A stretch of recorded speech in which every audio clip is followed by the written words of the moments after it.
What's going on, guys? This is Tony with Urban Girl Scout Media, and today we are going to talk about the 5 mono-colored planeswalkers being released in Core Set 19.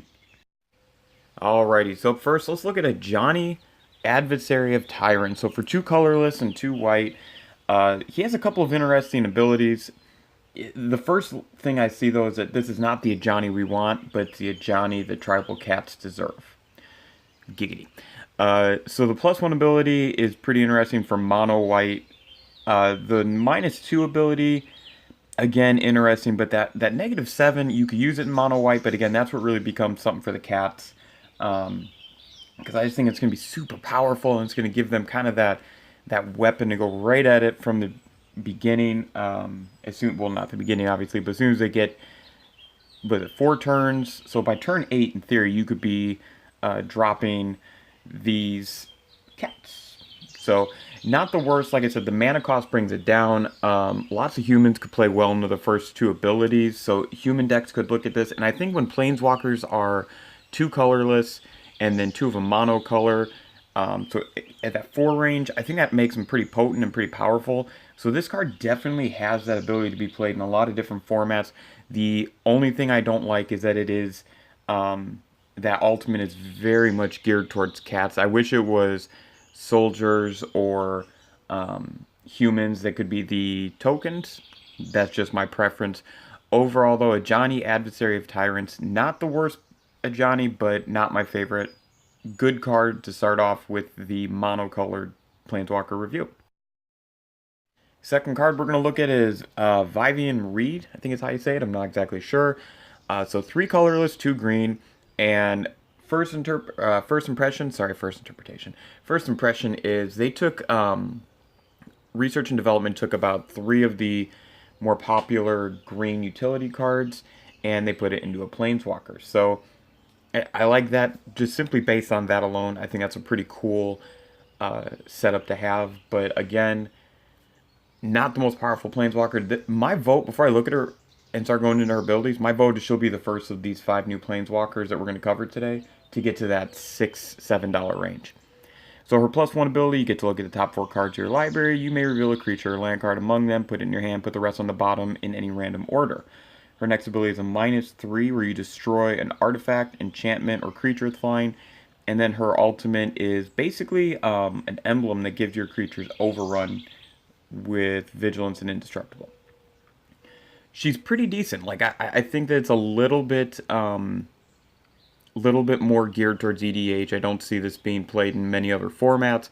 I'm not extremely well versed on standard, so I couldn't really speak too much of that, but this feels very much like an EDH green utility planeswalker to help you free up a few slots and maybe make mono green a little more aggro. Alrighty, so my favorite color, red, is going to have Sark and Fireblood. 1 colorless, 2 red. You can +1 them. You may discard a card. If you do, draw a card. Another +1. Add 2 mana and any combination of colors. Spend this only to cast dragon spells. And then his -7 is create 4 5/5 dragons with flying. He comes in with 3 loyalty points. Most interesting and potentially breakable of the planeswalkers in my opinion. The first 2 abilities are great. I love when planeswalkers have their first 2 abilities only geared towards gaining. This feels very much though like it's going to be tied to the success or the meta in each format of dragons.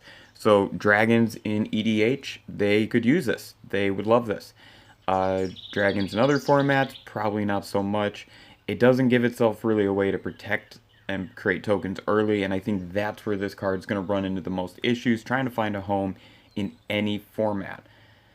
I don't think this card's going to drop too much in price. I think it's going to float right around that 10 to 15 range for pretty much its entire existence, so we'll see kind of how the price goes from there. Up next, Liliana Untouched by Death. So 2 colorless, 2 black. For +1, she comes with 4 loyalty counters. For +1, you can put the top 3 cards of your library in your graveyard. If at least one of them is a zombie card, each opponent loses 2 life and you gain 2 life. For -2, target creature gets -X/-X until end of turn, where X is the number of zombies you control. And -3, you may cast zombie cards from your graveyard this turn. It's important to note that her ultimate is a -3 and she comes in with 4 loyalty. She's a little underwhelming outside of tribal zombies. However, if your goal is to play with your graveyard and get things going in that sense, this is a great card. She can come in early game and get things rolling for you with that +1. She can come in early game or mid game and get things kind of rolling against a creature for some removal at that -2. That ultimate's really where I think she becomes interesting, because if you don't get her early in the game, you get her later, you draw into her, and there's already been a bunch of exchange between you and your opponents, you might be able to cast her and, depending upon your mana situation, get a few more creatures out. So, or at least get her out and then maybe the next turn use that ability. So there's some positives here, there's some negatives. She's really interesting to look at. The ultimate is really the saving grace for me. I like playing zombies. I really do. Haven't put together a tribal deck in a while, but my biggest issue with this card is how sensitive it is to graveyard hate. Graveyard hate really hurts you with this card in a lot of different ways.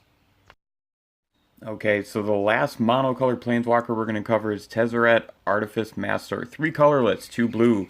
Comes with 5 loyalty counters. For a +1, you can create a 1/1 colorless Thopter creature token with flying. For 0, you can draw a card. If you control 3 or more artifacts, draw 2 instead. The ultimate is a -9. You get an emblem with, at the beginning of your end step, at the beginning of your end step, search your library for a permanent card, put it onto the battlefield, shuffle your library. I'm just going to be quiet for a second and let that all sit in. As of spoiler season, this feels like the best of these 5 planeswalkers. The +1 gives you a solid blocking option. That 0 is absurd. Absolutely absurd when you consider that there's no drawback to that. The ultimate, again, very powerful. You're going to just drop permanents in the battlefield at the end of your turn. So you get to go through your turn, see how everything feels, see where you're going to be at board state-wise going into your opponent or opponent's turn. And, well, that pretty much... yeah, that just pretty much wrecks this card. I can see this and the new Karn played together. This is going to be absolutely absurd. I think this is going to be the best of the 5 that we've looked at, both price-wise and play-wise. I think it's going to find homes in many different formats. This is going to be one of those cards, in my opinion, that will stand out, and it's got the potential, if not it already is, the best of the Tezz printed cards. So I'm glad they didn't go with a Jace in this set. I'm glad that they went with the Tezz. I love how powerful they made this card. I think it's sitting in between that $30 and $40 range pre-sale or pre-release. I think that's a pretty fair price point. This card doesn't have many drawbacks. The ultimate's a little bit expensive to get to, but when you consider what you're going to be able to do and that you can create blockers, it's not that bad, all things considered. So that's it. That's the 5 monocolored planeswalkers. I didn't cover the planeswalker decks, and I did not cover the new Bolus. I thought I would maybe do him as part of the Dragon series from this new set. What do you guys think, though? Are these planeswalkers worth it? Are these planeswalkers going to be powerful? Did I misinterpret something? Tell me what you think.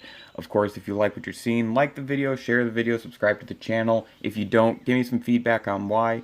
Either way around it, thank you for watching. My name is Tony. This is Urban Girl Scout Media, and we are living the dream as always.